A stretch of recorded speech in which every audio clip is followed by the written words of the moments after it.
आ रही है। और चीन की तरफ से जो उसकी पॉलिसीज हैं उसमें तब्दीली भी देखी जा रही है। सरमायाकारी के जरिए जहां पर श्रीलंका से भारत पर नजर रखी जाएगी, इसका मतलब यह कि दो अहम मंसूबे जो श्रीलंका के अंदर बन रहे थे, सरमायाकारी को उन्हें मंजूरी सरमायाकारी की मिल गई है, लेकिन चीन की यहां पर कंपनियां काम करेंगी जिनको बाकायदा इजाजत मिल गई है। और हुकूमत पर जो चीनी पॉलिसी है, श्रीलंका के अंदर जो हुकूमत की पॉलिसीज अब तक रही हैं, उस पर चीन का असर क्यों दिख रहा है? इसकी बड़ी वजह यह है कि 2 दिन पहले एक वो मंसूबा जिस पर बोली लगी थी बाकायदा, जिसकी नीलामी होनी थी, 50 किलोमीटर दूर जो तमिलनाडु के एक शहर से पड़ता है, ये वो हिस्सा जो श्रीलंकन उस घाट के अंदर आता है जहां पर श्रीलंका के साथ साथ भारत की कंपनियां भी, यानी 2 बड़ी फिल्म्स जो थी जो इस नीलामी का हिस्सा बन रही थी, जब बोली लगी थी तो इस अहम मंसूबे को पाए तकमील तक पहुंचाने के लिए बड़ी कंपनियां आगे आई थी। लेकिन आखिर में करीब $12 मिलियन जो है US डॉलर, इसके तहत जो श्रीलंका की तरफ से जानकारी दी गई,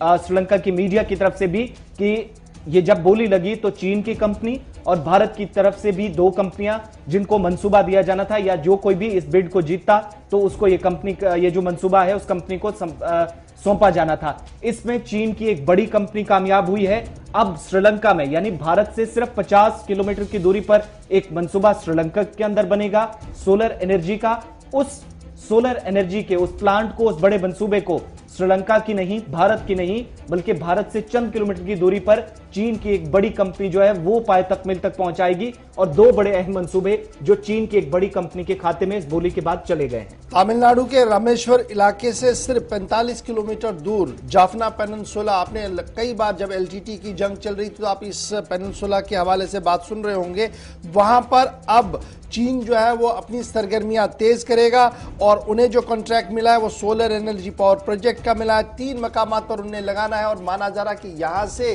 वो एक और खुफिया निजाम के तरीके से काम शुरू करेंगे, क्योंकि जहां जहां पर भी सरमायाकारी होती है उसके बाद जो अभी तक के एदाद शुमार है वो ये है कि चीनी कंपनियों के बड़े अफसर जो है वो बराह रास्त PLA के राब्ते में रहते हैं और उनके लिए भी काम करते हैं। तो इसलिए यहां का दरवाजा खुलना भी एक बहुत बड़ा चैलेंज इस वक्त भारत के सामने है। ताहम भारत की तरफ से साफ कर दिया गया है कि दिफाई मामले में किसी तरीके का समझौता नहीं होगा और जमीनी और फिजाई राब्ता और समंदरी राब्ते जो है वहां पर गहरी नजर जो है वो और रखने की बात सामने कही गई है। तो चीन अब अरुणाचल प्रदेश, लद्दाख तो अपनी जगह, अब तमिलनाडु के जरिए से भी अंदर आने की कोशिश में है और वहां पर भी नजर रखेगा, खुफिया नजर रख सकता है। खुफिया इदारों की तरफ से पहले ही अपने खदशात का इजहार जो है वो कर दिया गया है।